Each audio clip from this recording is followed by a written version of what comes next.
இது 31 மதியம் 1:35 போல் போனோம் கடலுக்கு. போய் மொதப்பாடு வச்சுக்கிட்டு இருக்கையில் வாங்கி முடிச்சுட்டு மறுபாடு ராமேஸ்வரத்தை பார்த்து வச்சுக்கிட்டு இருந்தோம் நம்ம எல்லாம் கோட்லேயே. அப்போ இல்லை ஸ்ரீலங்கா நேவி லைட்டு போடாமல் வந்துட்டாங்க. நாங்கள் லைட்டு போட்டு மீன் பறக்கி கவனிச்சிக்கிட்டு இருக்கையில் அவங்க இந்த பக்கம் டர்னிங் வந்து ஒரே முட்டில் முட்டிட்டாங்க. முட்டி 2 நிமிஷத்தில் போட்டு ஸ்பாட்லேயே உள்ளே போயிடுச்சு. நாங்கள் தனித்தனியாக நீஞ்சி ஐயா சார்னு கற்றுனோம். இந்த பக்கம் வந்து லைட்டு போட்டுட்டு அவங்க பொக்ஸ் அடித்து அப்புறமேல ஒவ்வொரு ஆளாக தூக்குனாங்க. அது நானும் நீஞ்சி போய்கிட்டு இருக்கேன். அது கப்பல் ரிவர்ஸ்லேயே போயிடுச்சு. ஒரு 25 நிமிஷம் அவங்க கையிலேயே எல்லாத்தையும் கலட்டி விட்டுட்டு வேகமாக நீஞ்சி போய் அவங்க எட்டி போகும்போது போயா தூக்கி போடுவாங்க. அது ரிவர்ஸ்லேயே போயிடும், எட்டாது. அப்புறம் 5 நிமிஷம் வேகமாக நீஞ்சி போய் அப்புறம் 3வது வட்டமாக அந்த போயை எட்டி பிடிச்சிக்கிட்டு நேவியில் கப்பல் ஏறிட்டேன் நான். அவர் 25 நிமிஷத்தில். அப்புறம் ஒரு 5 நிமிஷத்தில் இவரை தூக்கிட்டாங்க. அப்புறம் ஒரு 20 நிமிஷம் சென்று மொத்தம் 45 நிமிஷம் சென்று மலைச்சாமியை தூக்குனாங்க. அவர் தூக்கும்போதே மயங்கிய நிலையில் தான் இருந்தார். அப்புறம் தூக்கி நேவி ஃபஸ்ட்டு உதவி பண்ணி வயிறு நிறையா தண்ணி ஆயிடுச்சு பண்ணி அப்புறம் டச்சரில் வச்சு பார்த்தாங்க. ஒன்றும் இது இல்லை, மூக்கிலெல்லாம் ஊதி பார்த்தாங்க, உஷார் இல்லை. அப்புறம் டச்சரில் வச்சு அடுத்த கப்பலை சைடில் அணைச்சி அடுத்த டச்சரை தூக்கி அந்த கப்பலில் கொடுத்து அவங்கள ஹாஸ்பிட்டலுக்கு அனுப்பிட்டாங்க. வச்சுட்டு அப்புறம் திருப்பி லைட் அடிச்சுக்கிட்டே கிடந்தாங்க. அவர் இந்த ராமச்சந்திரனை காணோம். அதுலேருந்து காணவே காணோம். காலையில் 7-8 மணி வரைக்கும் பகலையும் தேடினாங்க. அது கூட 1 மணி நேரம் சென்று 4 கப்பல் வந்துச்சு. எல்லோரும் சேர்ந்து சுற்றி லைட் அடித்து பார்த்தாங்க, கிடைக்கல. அப்போ நாங்கள் இருந்தோம். அவர் மயங்கிய நிலையில் அவர் போயிட்டார். அப்போ அதோட பகல் 10 மணிக்கு நேவி போய் நெடுந்தி பக்கத்தில் போட்டுட்டாங்க, சுலோ பண்ணி போட்டுட்டாங்க. என்னன்னு கேட்டோம், இருங்க தகவல் வரும்ட்டாங்க. அப்படியே 10 மணிலேருந்து சாயந்தரம் 5:30 வரைக்கும் அங்கனையை போட்டுட்டு 5:30 கிளப்பி 5:45 போல் காங்கேசன் துறைமுகம் போனாங்க. காங்கேசன் துறைமுகம் போய் நாங்கள் அது வரைக்கும் சட்டியும் பனியனோடு தான் போகணும் கப்பலில். சாப்பாடு கொடுக்கல, ஒரு நாள் ஃபுல்லாகிடுச்சு. அப்படி போய் அங்கே போய் ரிப்போர்ட்டர் வந்தாங்க, கொடுத்து அப்புறம் பேட்டி எடுத்துக்கிட்டு அப்புறம் ட்ரெஸ் கொண்டு வந்து கொடுத்து அங்கேருந்து காங்கேசன் துறைக்கு கொண்டு போனாங்க. காங்கேசன் துறையிலேருந்து ஊர்கால் துறைக்கு போலீஸ் ஸ்டேஷன் கொண்டு போனாங்க. அங்கே வாக்குமூலம்லாம் கொடுத்தோம்.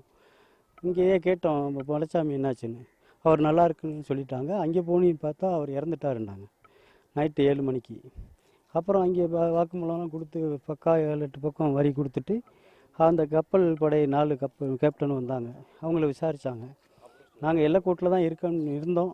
அவன் சிபிஎஸ் எல்லைக்கோடு கொண்டு வந்தான், நேவி கப்பல் கேப்டன்.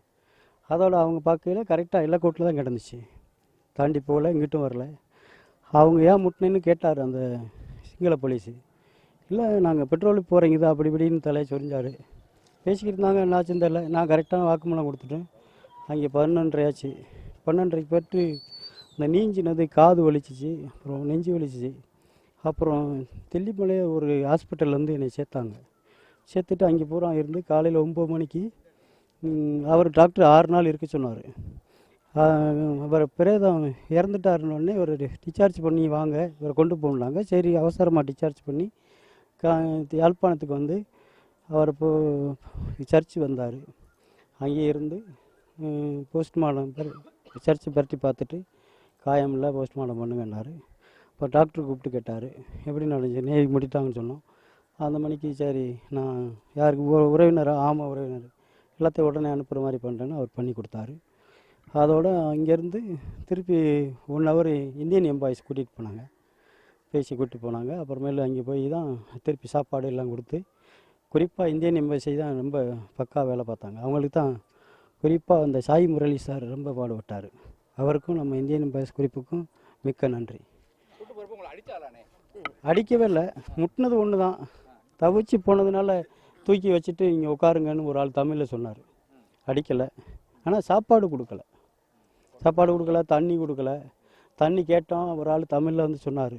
2 பாட்டில் தான் இருந்துச்சு, முடிஞ்சிருச்சு, இருங்கன்னு பகல் 9:30க்கு வேறு கப்பலில் வந்து அணைச்சி வாங்கினாங்க ஒரு 20 லிட்டர் கேனு. அதில் தான் கொஞ்சம் தண்ணி கொடுத்தாங்க. அவங்க சொன்னாங்க, பெட்ரோல் போய்கிட்டு இருக்கு, கிடைச்சிரும் பாடின்னு சொன்னாங்க. இது வரைக்கும் கிடைச்சதா தகவல் இல்லை. அவ்வளோதான். பிடிக்கிறப்போ ஒன்றுமே சொல்லலை. வந்தால் முட்டிட்டான்லாம், முட்டின உடனே முட்டிட்டு லைட்டை போட்டு இந்த பக்கம் கிடந்தான். ஒன்றுமே சொல்லலை. நாங்கள் ஐயா சார் சார்னு கத்துனோம், அவ்வளோதான். நாங்கள் லைட்டு போட்டு கரெக்டாக வந்துக்கிட்டு இருந்தோம். அவன் லைட்டே போடலை, வார்னிங் பண்ணலை, ஒரே முட்டு தான் முட்டிட்டான். ஒரு முட்டு அடுத்த ஒரு நிமிஷத்தில் போட்டு உள்ளே போயிடுச்சு. ஒன்றுமே தவிர்க்க முடியல. லைட் சாக்கெட் எடுக்க முடியல, ஜிபிஎஸ் எடுக்க முடியல, ஃபோன் எடுக்க முடியல, எல்லாமே உள்ள சேம் டைமே உள்ளே போயிடுச்சு. மொத்தம் முழிடுச்சு. மீட்கலாம்னு மார்க் போடலை, போட்டால் அவன் இதுவும் கொடுக்க மாட்டான். அவங்க என்ன செய்ய? இதை யாருமே கேட்கணும், கவர்மெண்ட்டு தான் கேட்கணும். குறிப்பாக மோடி ஐயா, தமிழ்நாடு மினிஸ்டர் கேட்கணும்.